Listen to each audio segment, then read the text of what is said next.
आज मैं सोच रही थी कि मैंने हमेशा अपनी जिंदगी में दूसरों को प्रभावित करने की कोशिश की है। कभी इस वजह से, कभी उस वजह से मैं हमेशा अपने आप को किसी और के नजरिए से देखने की कोशिश करती रही हूँ। अपने शब्दों, अपने कर्मों और अपने फैसलों को दूसरों की उम्मीदों के हिसाब से ढालने की आदत बन गई थी। पर आज मुझे यह एहसास हुआ कि जो मैं हूँ, वही काफी है। मुझे किसी को प्रभावित करने की जरूरत नहीं है। मुझे खुद को साबित करने की कोई जरूरत नहीं है, क्योंकि मैं अपने आप में पूरी हूँ।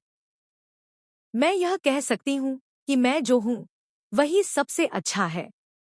मुझे किसी की स्वीकृति, किसी की अनुमोदन की आवश्यकता नहीं है।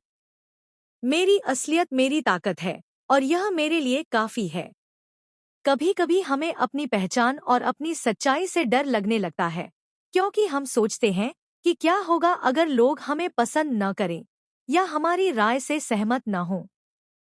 लेकिन सच यह है कि जब हम खुद के साथ ईमानदार होते हैं, तो हम अपने जीवन में सबसे ज्यादा शांति और संतुलन पा सकते हैं। हमें दूसरों को प्रभावित करने की कोई जरूरत नहीं है, क्योंकि जब हम सच्चे होते हैं, तो वही सबसे ज्यादा आकर्षक होता है। आज मैंने तय किया है कि मैं अपनी बातों और अपने विचारों को बिना किसी डर के, बिना किसी बहाने के, बस जैसे हैं वैसे कहूंगी। क्या मैं हूं, यह पर्याप्त है, और मुझे किसी को यह साबित करने की जरूरत नहीं है।